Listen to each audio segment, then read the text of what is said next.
அஸ்ஸலாமு அலைக்கும். நான் உங்கள் ஷிஃபா குக்கிங்லேருந்து பேசுகிறேன். இன்றைக்கி நம்ம என்ன ரெசிபி பார்க்க போகிறோன்னா, கத்திரிக்காய் வச்சு ஒரு சூப்பரான பொடி வறுவல் தான். கத்திரிக்காய் யாருக்கெல்லாம் பிடிக்குமோ அவங்க எல்லாருக்குமே இந்த ரெசிபி ரொம்ப பிடிக்கும். வாங்க எப்படி செய்கிறதுன்னு சொல்கிறேன். ஒரு கடாயில் 1.5 ஸ்பூன் தனியா, 1 ஸ்பூன் சோம்பு, 1 ஸ்பூன் ஜீரகம், இதோட ஒரே ஒரு காஞ்ச மிளகாய் சேர்த்துக்கிறேன். ஏன்னா காரத்துக்கு நம்ம மிளகாத்தூள் வேறு சேர்க்குறதுனால ரொம்ப காரம் ஜாஸ்தி ஆயிரும்.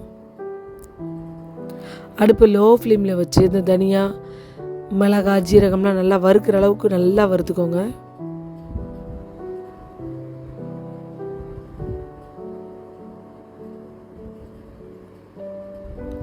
அடுப்பு லோ ஃப்ளேமில் வச்சு வருங்க. இப்போ அது நல்லா ஆறட்டும். இப்போ அதே கடாயில் நல்லா தேவையான அளவுக்கு நான் எண்ணெய் ஊற்றிக்கிறேன்.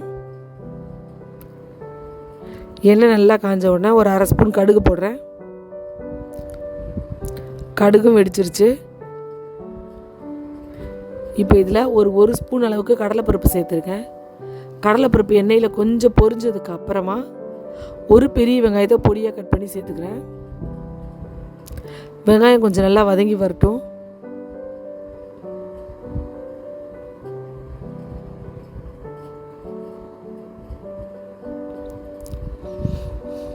பாருங்கள், வெங்காயம் ஓரளவுக்கு வதங்கிருச்சு. ரொம்ப வதங்கி வரணுன்ற அவசியம் இல்லை.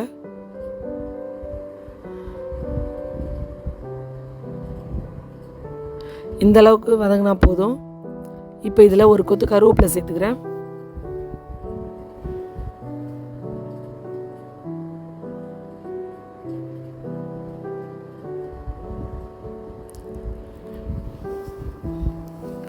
இதில் ஒரு 8 பல்லு பூண்டை நல்லா நான் தட்டி இதில் சேர்த்துக்கிறேன். பூண்டை ஒரு நிமிஷத்துக்கு அந்த எண்ணெயில் வதக்கிக்கோங்க.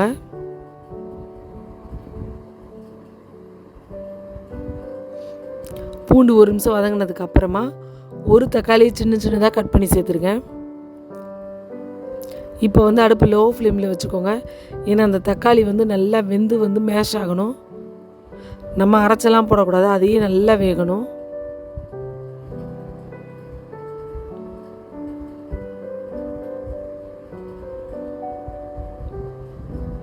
பாருங்கள், தக்காளி ஓரளவுக்கு வெந்துருச்சு. இன்னும் கொஞ்சம் நல்லா வெந்து வரட்டும்.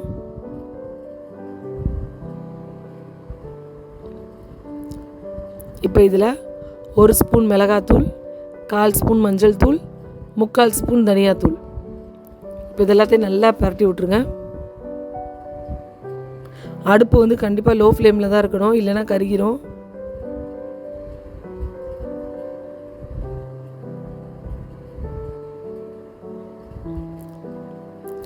பாருங்கள், நல்லா பரட்டி விட்டாச்சு. இருந்தாலும் மசாலா கொஞ்சம் வேகிறதுக்காக அடுப்பு லோ ஃப்ளேமில் வச்சு கொஞ்சம் நேரம் கிண்டி விடுங்க. இல்லைன்னா நம்ம அப்புறம் சாப்பிடும் போது அந்த மிளகாத்தூள்லாம் பச்சையாக இருக்கிற மாதிரி இருக்கும். நல்லா வெந்து வந்துருச்சு. இப்போ கட் பண்ணி வச்சுருக்க கத்திரிக்காயை இதில் சேர்த்துட்றேன். தேவையான அளவு உப்பும் சேர்த்தாச்சு. இப்போ எல்லாத்தையும் நல்லா பரட்டி விட்டுருங்க. தண்ணிலாம் எதுவும் சேர்க்காதீங்க. அது அந்த எண்ணெயிலே வெந்த உடனே கத்திரிக்காய் வதங்கி வந்துடும்.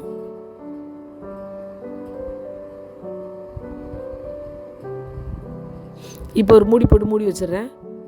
அடுப்பு லோ ஃப்ளேம்லேயே இருக்கட்டும். ஏன்னா அந்த எண்ணெயிலே கத்திரிக்காய் நல்லா வெந்து வரணும். இப்போ பாருங்கள்,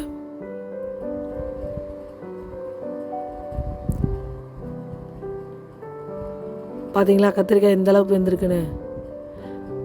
இன்னும் பார்த்தாது, மறுபடியும் மூடி வச்சிடுறேன். நான் தண்ணிலாம் எதுவுமே சேர்க்கலை. அடுப்பு லோ ஃப்ளேமில் இருக்குது. அந்த கத்திரிக்காயில் இருக்க தண்ணியிலே அது வெந்துடும்.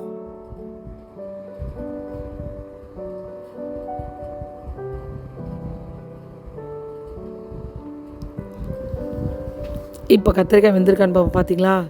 எவ்வளோ சூப்பராக கத்திரிக்காய் வெந்திருக்குன்னு பார்க்கும் போதே எவ்வளோ அழகாக இருக்குது பாருங்கள். நல்லா வெந்து மடிஞ்சு வந்துருச்சு கத்திரிக்காய் பாருங்கள். இதுக்கு மேலே விட்டால் ரொம்ப குழஞ்சி போயிடும். இப்போ நம்ம ஆற வச்சோம் இல்லையா, தனியா, ஜீரகம் எல்லாம் சேர்த்து வறுத்தது, அதை மிக்சியில் போட்டு இந்த மாதிரி கரகரப்பாக நுணுக்கிக்கோங்க. நுணுக்கிட்டு அது எல்லா பவுடரையுமே நான் அதில் சேர்த்துட்றேன். ரொம்ப நைஸாக நுணுக்கிடக்கூடாது, கொஞ்சம் கரகரப்பாக இருந்தால் தான் அந்த ஜீரகம் தனியா எல்லாமே வாயில் கடிப்படும் போது டேஸ்ட்டாக இருக்கும்.